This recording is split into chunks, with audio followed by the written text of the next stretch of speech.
Hello guys, class 12 coordination compound chapter का ये second video है और आज की वीडियो में कोऑर्डिनेशन कंपाउंड से रिलेटेड कुछ इंपॉर्टेंट टर्म और उनकी डेफिनेशन के बारे में डिटेल में डिस्कस करेंगे।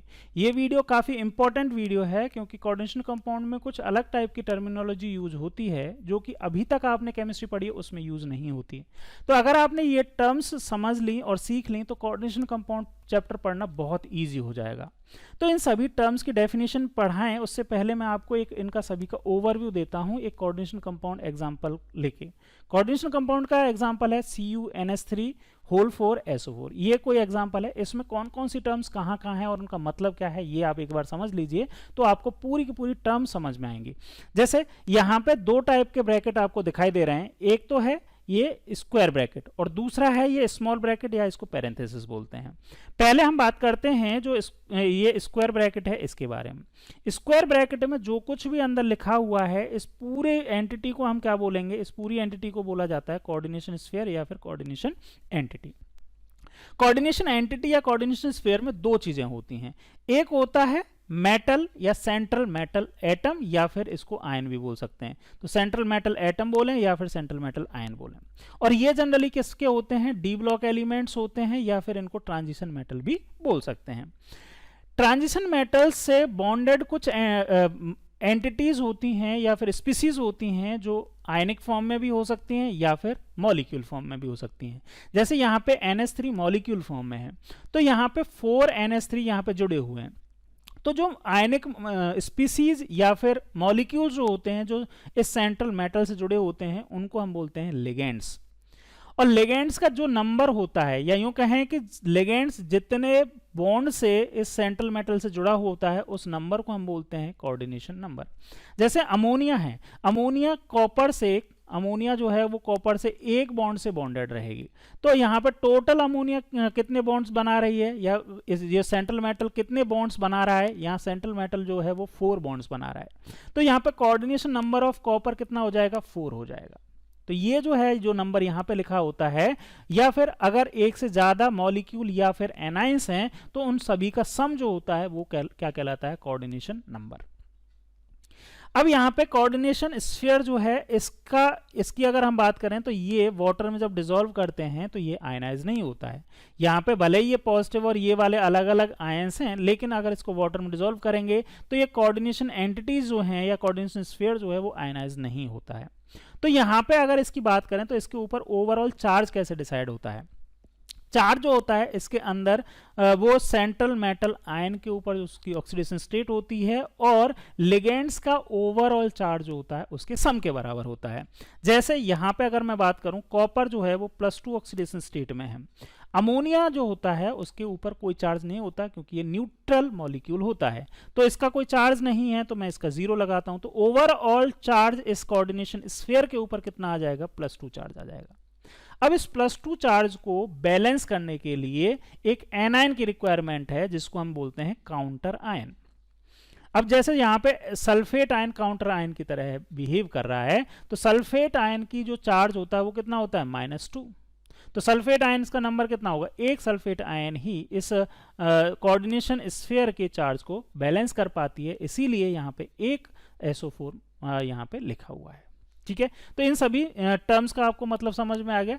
बेसिक तो ये है लेकिन हम यहाँ पे लिगेंड्स के बारे में डिटेल में बात करेंगे, कोऑर्डिनेशन नंबर के बारे में डिटेल में बात करेंगे, ऑक्सीडेशन स्टेट ऑफ मेटल के बारे में डिटेल में बात करेंगे। तो इन सभी को डिटेल में हम एक बार पढ़ते हैं। एक ओवरव्यू मैंने आपको यहाँ पे दिया। चलो सबसे पहला जो टर्म है उसके बारे में बात करते हैं, that is coordination entity. Coordination entity constitute a central metal atom और ion bonded to a fix number of ion और मॉलिक्यूल। यहाँ पे जैसे मैंने आपको बताया कि कोऑर्डिनेशन एंटिटी जो होती है उसमें क्या होता है, मेटल होता है और लिगेंड होता है। लिगेंड जो है वो क्या है, फिक्स नंबर ऑफ आयंस और मॉलिक्यूल्स। यहाँ पे लिगेंड जो है वो उनका नंबर फिक्स होता है जो इस मेटल से जुड़े हुए होते हैं।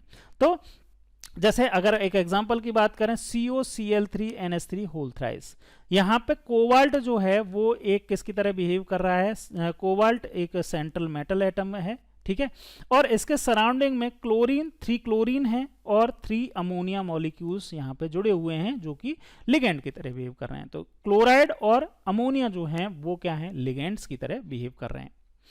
अदर एग्जांपल्स भी हैं यहाँ पे NiCO4 PtCl2NH3 whole twice FeCN6 whole FeCN6 -4 CuNH3 whole 6 +3। अब इनके ऊपर जो प्लस और माइनस चार्जेस हैं वो कैसे डिसाइड होंगे, वो मैंने आपको अभी बताया कि जो कोऑर्डिनेशन एंटिटी है इसके अंदर जो भी मेटल और उसके लिगेंड हैं उन सभी के चार्जेस का सम जो होगा वो ही इसके स्फीयर के ऊपर चार्ज होगा। जैसे FeCN6 का मैं एक एग्जांपल और ले लेता हूं। FeCN6 के ऊपर चार्ज कितना आएगा, वो कितना होगा, इसके जैसे ये मेटल है तो मेटल की जो ऑक्सीडेशन स्टेट होती है वो +2 ऑक्सीडेशन स्टेट में होता है आयरन, ठीक है। और Cn जो होता है उसकी ऑक्सीडेशन स्टेट या फिर उसके ऊपर चार्ज होता है -1। टोटल 6 Cn है तो यहाँ पे जो होगा -1 × 6 करेंगे, ओवरऑल इसके ऊपर चार्ज आ जाएगा। तो काउंट कर लो +2 और ये -1 × 6 करोगे तो -6, ये चार्ज कितना आ जाएगा, -4 चार्ज आ जाएगा। तो इस कोऑर्डिनेशन एंटिटी के ऊपर चार्ज कितना आएगा, -4 चार्ज आ जाएगा। अब ये कैसे पता चलेगा कि सर यहाँ पे +2 होगा या फिर साइनाइड का कितना होगा, तो इसके बारे में हम आगे अभी बात करने वाले हैं। देखो ये वाला टॉपिक जो है ना, oxidation number of central atom, इसमें हम बात करेंगे कि कौन कौन से एलिमेंट्स जो होते हैं उनकी जर्नल ऑक्सीडेशन स्टेट क्या होती है, या फिर लिगेंड्स की कौन सी होती है। तो लिगेंड्स के बारे में हम आगे वाले टॉपिक में बात करने वाले हैं, ठीक है।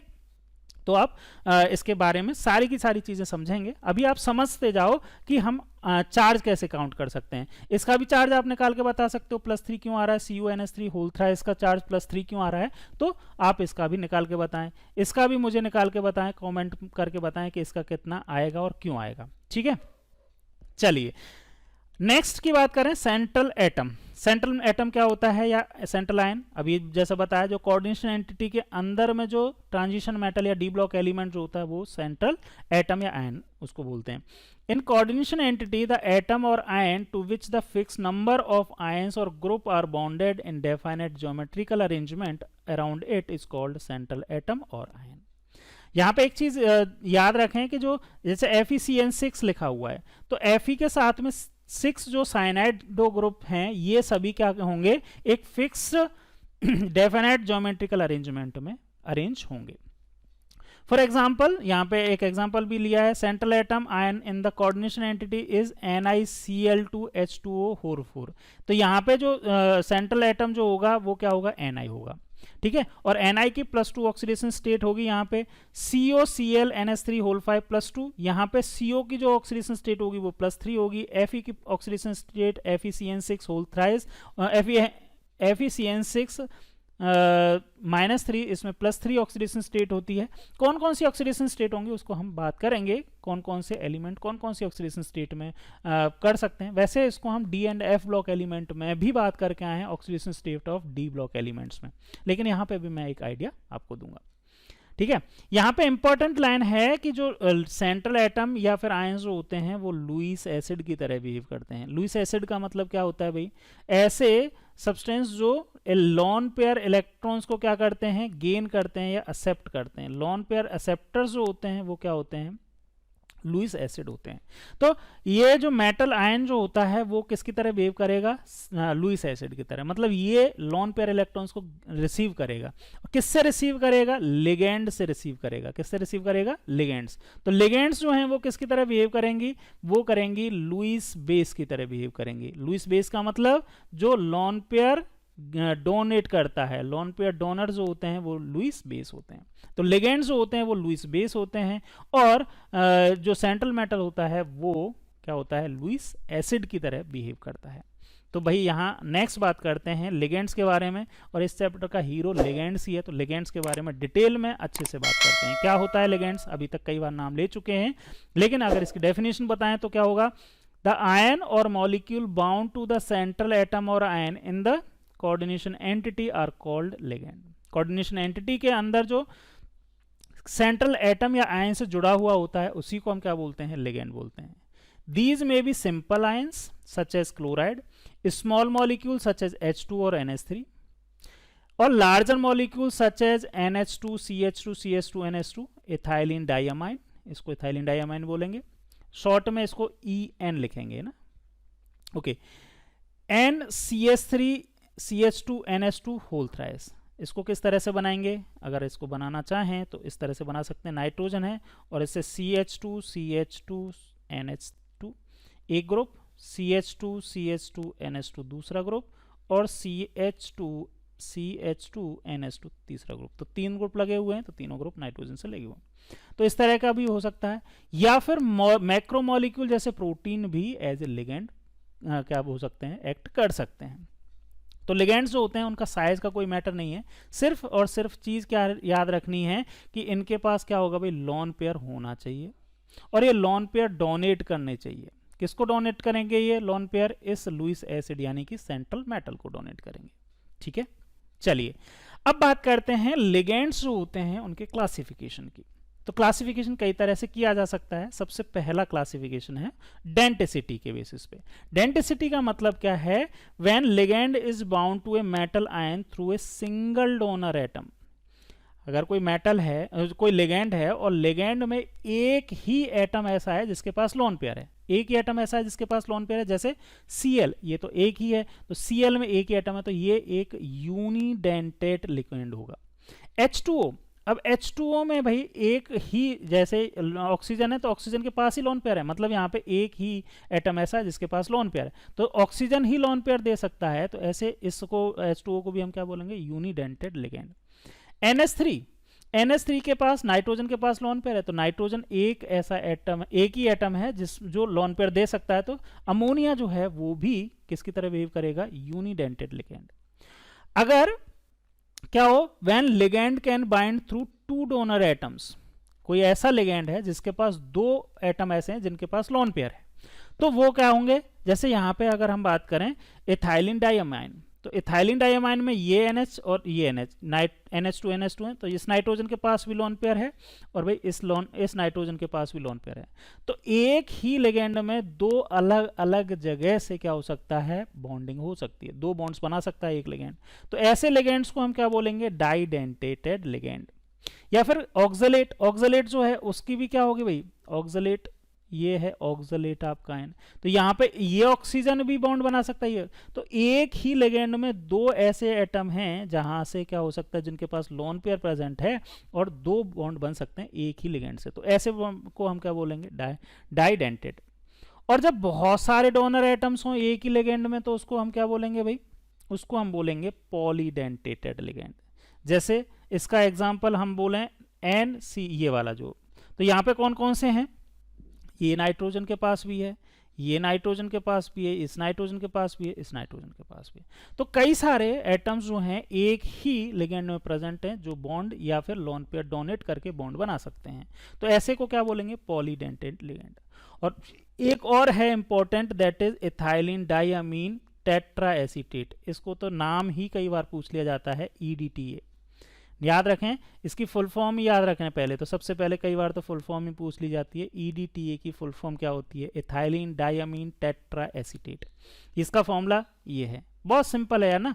इथाइलिन देखो 2 कार्बन है इथाइलिन, डाइअमीन मतलब NH2 है, टेट्रा एसीटेट जो H हैं इसके, ये इसके NH2 के जो H हैं वो सारे के सारे किससे रिप्लेस हो गए हैं, एसीटेट से, CH2COO से, एसीटेट से रिप्लेस हो गए हाइड्रोजन, तो ये बन गया आपका EDTA। अब इसमें बॉन्डिंग साइट कौन कौन सी हैं, बॉन्डिंग साइट भी देख लो भाई, बॉन्डिंग साइट कौन कौन सी हैं, नाइट्रोजन जो हैं इन सब के पास क्या होगा, लोन पेयर होगा, इन ऑक्सीजन के पास भी लोन पेयर होगा, इन ऑक्सीजन के पास भी, जो जिनके पास नेगेटिव चार्ज है उनका ऑक्सीजन के पास भी लोन पेयर प्रेजेंट है। तो यहाँ पर टोटल कितनी साइट हो गई, आप काउंट करके बताओ, 1 2 3 4 5 6 साइट हैं जहां से क्या हो सकता है, बॉन्ड या लोन पेयर डोनेट हो सकता है। तो ये कैसा हो गया, इसकी 6 साइट होने की वजह से हेक्साडेंटेट लिगेंड हुआ। It can bind through 2 nitrogen and 4 oxygen atom to a central atom, ये तो मैंने बता ही दिया। नेक्स्ट है, व्हेन ए डाई और पॉलीडेंटेड लिगेंड यूजेस इट्स 2 और more donor atom simultaneously to bind a single metal ion, it is said to be chelate ligand. मतलब अगर पॉलीडेंटेड लिगेंड जैसे ये है EDTA है या फिर कोई डाई डेंटेड लिगेंड जो भी है वो एक ही मेटल से एक ही साथ में क्या करे, दो बॉन्ड बना दे। मतलब इसके जैसे सपोज करो कि दोनों नाइट्रोजन जो है वो एक ही साथ में बॉन्ड फॉर्म कर दें, या फिर एक नाइट्रोजन एक ऑक्सीजन इसके एक साथ ही एक मेटल से बॉन्ड फॉर्म करें, तो उसको हम क्या बोलेंगे, चिलेट लिगेंड बोलेंगे। तब इसको हम क्या बोलेंगे, चिलेट लिगेंड बोलेंगे। The number of such ligating groups is called the denticity of the ligand.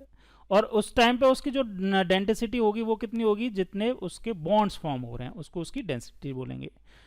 Such complex is called chelate complex. और इस तरह के कॉम्प्लेक्स जो बनते हैं उनको हम क्या बोलेंगे, चिलेट कॉम्प्लेक्स बोलेंगे, जिसमें पॉलीडेंटेड लिगेंड जो है वो चिलेट फॉर्म कर रहा है। चिलेट का मतलब है कि एक ही लिगेंड में मल्टीपल जो एटम्स हैं वो बॉन्ड्स फॉर्म कर रहे हैं सेंट्रल मेटल के साथ में।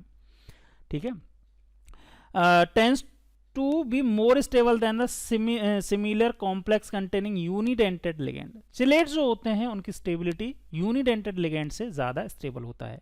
Ligands which has two different donor atom and either of two ligates in the complex is called ambidentate ligands. क्या बोला है कि अगर कोई एक लिगेंड्स है जिसमें दो डिफरेंट डोनर एटम्स हैं, जैसे अगर हम बात करें NO2 की, ठीक है, NO2 जो है उसमें दो डिफरेंट साइड कौन कौन सी हैं, एक तो नाइट्रोजन है एक ऑक्सीजन है। ठीक है, इन दोनों डिफरेंट साइड से क्या हो सकता है, यहाँ पे बॉन्डिंग हो सकती है। जैसे नाइट्रोजन से इस ऑक्सीजन से अगर बॉन्डिंग होगी तो यहाँ पे इस तरह से मेटल आयन के साथ बॉन्ड बना सकता है, और इस नाइट्रोजन के साथ में अगर बॉन्डिंग होगी तो इस तरह से बॉन्ड बन सकता है। तो नाइट्रीटो N बोलेंगे इसको और नाइट्रीटो O बोलेंगे। ठीक है, तो ऐसे जो लिगेंड्स होते हैं जैसे NO2 जो है उसको हम क्या बोलेंगे, एम्बीडेंटेड लिगेंड। एम्बीडेंटेड मतलब जो दो अलग अलग जगह से क्या कर सकता है, लिगेंड फॉर्म कर सकता है, लेकिन एक टाइम में एक ही साइड से लिगेंड फॉर्म करेगा। जैसे NO2 में या तो नाइट्रोजन क्या करेगा, बॉन्ड फॉर्म करेगा, या फिर ऑक्सीजन बॉन्ड फॉर्म करेगा। ठीक है, तो ऐसे जो लिगेंड्स होते हैं जिनकी एम्बी का मतलब दो साइड्स होना है ना, बोथ साइड से वो लिगेंड फॉर्म कर सकते हैं, उनको बोलते हैं एम्बीडेंट लिगेंड।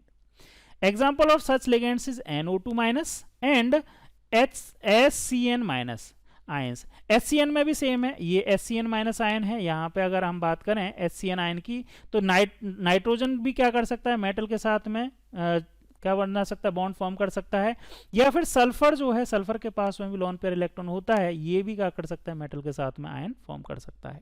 ठीक है, अच्छा एक चीज और यहाँ पे देखना, नेमिंग में हम बात करेंगे कि जो लिगेंड्स होते हैं ना, एनायनिक लिगेंड्स होते हैं, उनके लास्ट में ओ वर्ड आता है, जैसे थायोसाइनेटो है ना, या नाइट्रीटो है ना, या फिर ऑक्सो, सबके आगे क्या आएगा, जो जितने एनायनिक ग्रुप्स हैं या फिर एनायनिक लिगेंड्स हैं उनके लास्ट में ओ वर्ड लगता है। ठीक है, NO2 जो होता है can coordinate either from the nitrogen और through oxygen to a central atom और आयन। सिमिलरली HCN जो है वो भी किसके साथ में, सल्फर या नाइट्रोजन एटम के साथ में, मेटल के साथ में कोऑर्डिनेशन कंपाउंड फॉर्म कर सकता है। तो ये तो हमने लिगेंड्स के बारे में बात हुई। कुछ लिगेंड्स के आपको नेम याद रखने होंगे, इनकी मैं आपको एक टेबल आपको दिखाता हूं जिनको आपको याद रखना है। कुछ इंपॉर्टेंट है, इसके अलावा भी और बहुत सारे हैं। जैसे अगर मैं बात करूं एनायनिक लिगेंड्स, एनायनिक लिगेंड्स मतलब जो नेगेटिव चार्ज है, तो देखो सिंबल जो होगा F माइनस है, F माइनस को क्या बोलेंगे, फ्लोरिडो है ना, मैंने बताया था। जैसे फ्लोराइड बोल देते हैं अपन इसको, फ्लोरो या बोल देते हैं, लेकिन यहाँ पे क्या लगेगा, O लास्ट में लगेगा, तो F माइनस को क्या बोलेंगे, फ्लोरिडो। जब हम नेमिंग पढ़ेंगे तो ये काफी ज्यादा काम आएंगे। Cl माइनस को क्या बोलेंगे, क्लोरिडो। Br माइनस को ब्रोमिडो, आयोडीन को आयोडो, और Cn माइनस को साइनो या फिर साइनिडो। इसी तरह से अगर इसमें O माइनस 2 है तो ऑक्सो, OH है तो हाइड्रोक्सो है ना, O वर्ड लग रहा है लास्ट में। SO4 माइनस 2 तो सल्फेटो। ठीक है, NO2 माइनस अभी हमने पढ़ा था एम्बीडेंट है, नाइट्रो या फिर नाइट्रेटो। CH3COO माइनस एसीटेटो है ना, एसीटेट होता है तो एसीटेटो।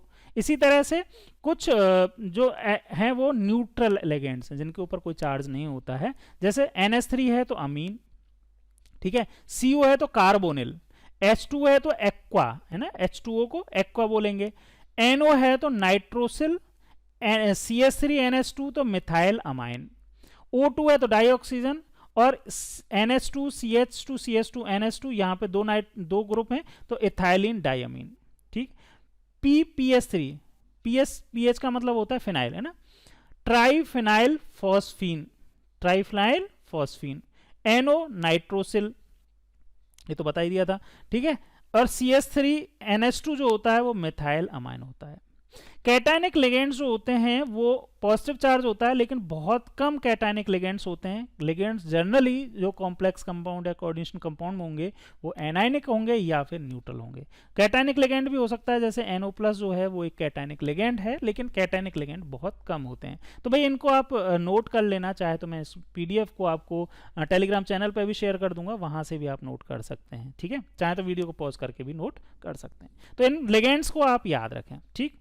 लिगेंड समझ में आ गया। अब हम बात करते हैं नेक्स्ट जो है term, that is coordination number. अब कोऑर्डिनेशन नंबर क्या है आपको समझ में आया, मैंने पहले स्टार्टिंग में बताया था, जितने बॉन्ड से मेटल आयन बॉन्डेड होता है ना, जितने बॉन्ड से मेटल आयन बॉन्डेड होता है उस नंबर को ही हम क्या बोलते हैं, कोऑर्डिनेशन नंबर बोलते हैं।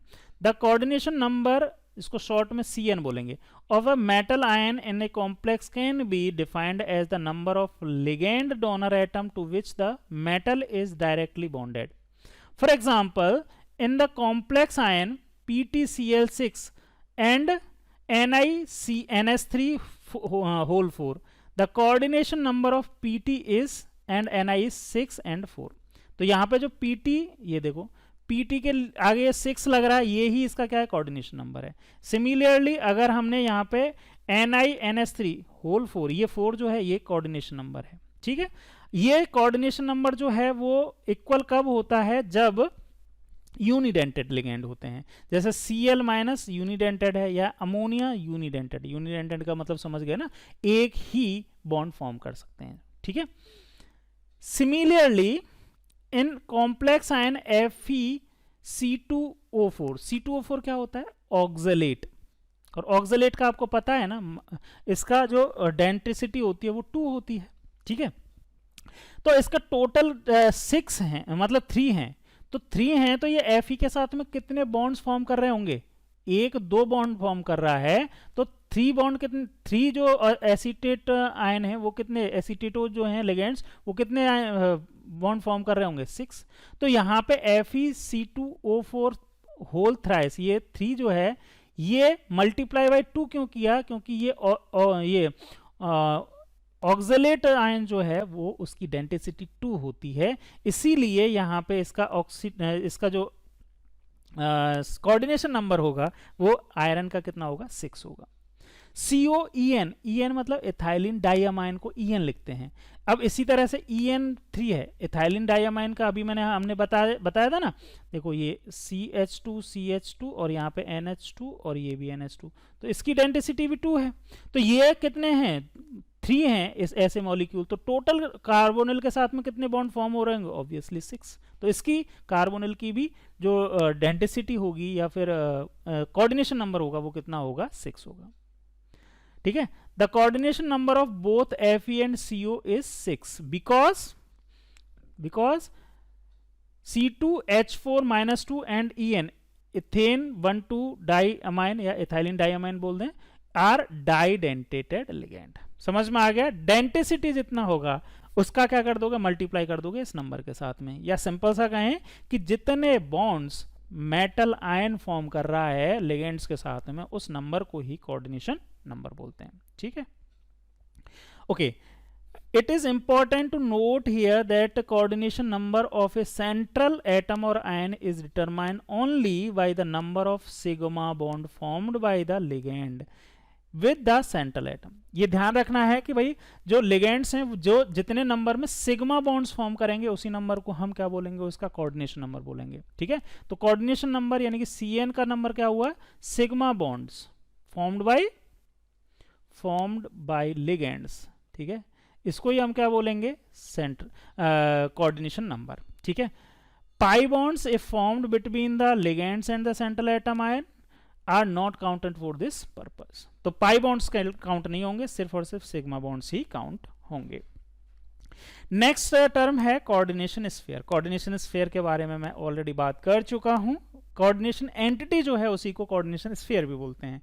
द सेंट्रल एटम और ion and the ligand attach to its enclose square bracket and is collectively termed as coordination sphere. Entities का मतलब यह है कि कौन कौन सी एंटिटीज उसमें है। तो यहाँ पे स्क्वायर ब्रैकेट के अंदर में जो कुछ भी है उन सभी को इन सभी एंटिटीज को हम क्या बोलते हैं, कोऑर्डिनेशन एंटिटीज बोलते हैं, इनके अंदर की जो एंटिटीज हैं। और इस पूरे को क्या बोलते हैं, कोऑर्डिनेशन स्फीयर बोलते हैं। और कोऑर्डिनेशन स्फीयर जो होता है, the ionisable group are written outside the bracket and are called counter ions. इसके बाहर जैसे मैंने आपको एग्जांपल दिया था CuNH3 होल 4, ये वाला एग्जांपल लिया था, और इसके ऊपर SO4 है ना। तो ये काउंटर आयन था और ये क्या था, कोऑर्डिनेशन स्फीयर था। कोऑर्डिनेशन स्फीयर काउंटर आयन, ठीक, ओके। अब यहाँ पे ये जो कोऑर्डिनेशन स्फीयर है, इसके आयंस जो होते हैं वो आयनाइजेबल नहीं होते हैं। For example in the complex K4FeCN whole 6 the coordination sphere is FeCN whole 6 -4 and the counter ion is K+, है ना। जैसे काउंटर आयन जो होते हैं वो पॉजिटिव भी हो सकते हैं, नेगेटिव भी हो सकते हैं। जैसे पोटेशियम फेरोसाइनेट में काउंटर आयन K+ है और इसमें काउंटर आयन जो है वो सल्फेट है, ठीक। जो कोऑर्डिनेशन स्फीयर होता है, इंपॉर्टेंट चीज है, ये आयनाइजेबल नहीं होता, वाटर में एज सच अपनी आइडेंटिटी रिटेन रखता है। नेक्स्ट टर्म है कोऑर्डिनेशन पॉलीहेड्रॉन। कोऑर्डिनेशन पॉलीहेड्रॉन का मतलब क्या है, the special arrangement of the ligand atom which are directly attached to the central atom or ions defines a coordination polyhedron about the central atom। तो देखो यहाँ पे जैसे ये मेटल है, ये मेटल है और मेटल के चारों तरफ क्या हैं, ये लिगेंड्स जुड़े हुए हैं। तो लिगेंड्स जिस तरह से जुड़े हुए हैं, जिस ज्योमेट्री में अरेंज होते हैं, उसी को हम क्या बोलते हैं, कोऑर्डिनेशन पॉलीहेड्रॉन। अगर कोऑर्डिनेशन नंबर कितना है, 6 है, अगर कोऑर्डिनेशन नंबर कितना है भाई, 6 है, तो उसमें कोऑर्डिनेशन पॉलीहेड्रॉन कैसा होगा, ऑक्टाहेड्रल होगा। कोऑर्डिनेशन नंबर अगर 5 है, कोऑर्डिनेशन नंबर कितना है, 5 है, तो उसका ज्योमेट्री कैसा होगा, ट्राइगोनल बाइपिरामिडल। अगर कोऑर्डिनेशन नंबर 4 है तो स्क्वायर प्लेनर भी हो सकता है, टेट्राहेड्रल भी हो सकता है, ठीक है। 5 में स्क्वायर बाइपिरामिडल भी हो सकता है। तो इस तरह के जो स्ट्रक्चर हैं या फिर कोऑर्डिनेशन पॉलीहेड्रॉन पॉसिबल है।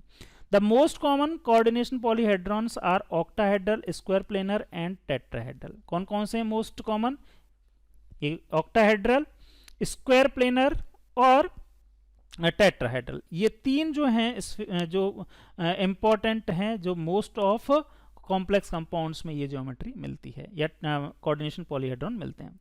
फॉर एग्जांपल CONH3 होल 6, यहाँ पे 6 कोऑर्डिनेशन नंबर है कोबाल्ट के साथ में, तो इसका कैसा हो जाएगा, ऑक्टाहेड्रल हो जाएगा। NiCO4 में कोऑर्डिनेशन नंबर 4 है, तो इसका कैसा हो जाएगा, टेट्राहेड्रल हो जाएगा। PTCl4 is square planar, PTCl4 जो है उसका स्क्वायर प्लेनर हो जाएगा इस तरह का, ठीक है। अब ये कैसा होगा, जब इसके आइसोमेरिज्म के बारे में पढ़ेंगे तो हम इनकी ज्योमेट्री वगैरह भी डिटेल में डिस्कस करेंगे, लेकिन अभी सिर्फ आप ऐसे समझ लीजिए कि कोऑर्डिनेशन नंबर से काफ़ी हद तक डिसाइड होता है कि उसका जो पॉलीहेड्रॉन है, कोऑर्डिनेशन पॉलीहेड्रॉन, वो कैसा होगा, स्क्वायर प्लेनर है, ठीक है, ओके। नेक्स्ट जो है that is oxidation number of central atom. Oxidation number of central atom का मतलब क्या है कि उसके ऊपर कितना चार्ज है। The oxidation number of central atom in a complex is defined as the charge it would carry if all ligands are removed along with their electron pair and are shared with central atom. मतलब जैसे अगर मैं बात करूं, यहाँ पे किसी की बात करूं, FeCN6 की बात कर लेता हूं, है ना, FeCN6, अब इसके ऊपर -4 चार्ज है सपोज, ठीक। तो इन Cn जो है वो अपने इलेक्ट्रॉन्स को लेके, जैसे नॉन इलेक्ट्रॉन्स जो ये लिगेंड है, तो लिगेंड जो है वो मेटल को इलेक्ट्रॉन्स डोनेट करता है। अगर इस लिगेंड को अपने इलेक्ट्रॉन के साथ रिमूव कर दिया जाए तो इस मेटल आयन के ऊपर जितना चार्ज होगा उसी को हम क्या बोलेंगे, उसकी ऑक्सीडेशन नंबर बोलेंगे।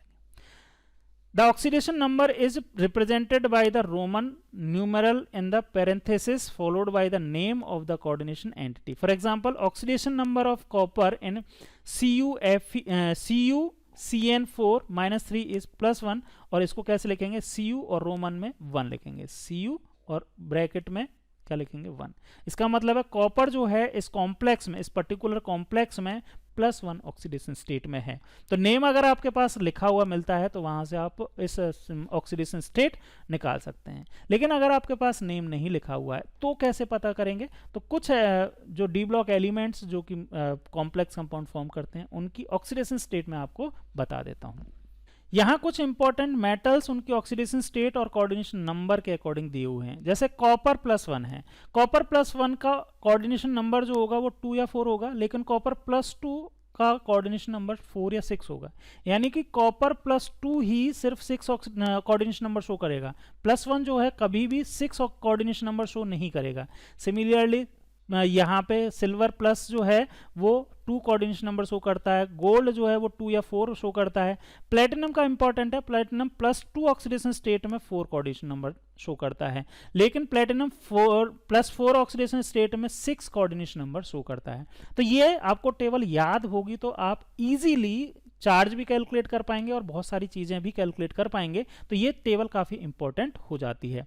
इसी तरह से आप कोबाल्ट का देखो, कोबाल्ट अगर 6 कोऑर्डिनेशन नंबर शो कर रहा है, इसका मतलब कोबाल्ट की जो ऑक्सीडेशन स्टेट होगी वो +3 होगी। कोबाल्ट +2 ऑक्सीडेशन स्टेट में दोनों ही कर सकता है, लेकिन सिर्फ 6 है तो इसका मतलब कोबाल्ट किस में है? +3 में। लेकिन अगर 4 है तो वो हमेशा ही कोबाल्ट किस में होगा? +2 में होगा। आयरन दोनों ही +2 और +3 में कोऑर्डिनेशन नंबर 6 ही शो करता है। तो इस तरह के यहाँ पे कुछ एग्जांपल्स हैं, इनको आप याद रखेंगे तो आपको ये मोस्ट ऑफ कोऑर्डिनेशन कंपाउंड में यही एग्जांपल यूज होते हैं, तो इनको आप याद रख लीजिए। इनको भी मैं आपको टेलीग्राम पे शेयर कर दूंगा। ठीक है, चलिए आगे एक और टर्म है, इसको और समझ लीजिए, होमोलेप्टिक और हेट्रोलेप्टिक कॉम्प्लेक्स। बहुत सिंपल सा है।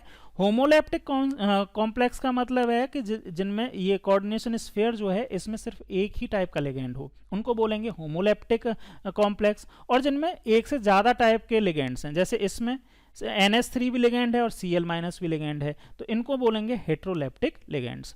Complexes in which a metal is bond only one kind of donor group is called or known as homoleptic.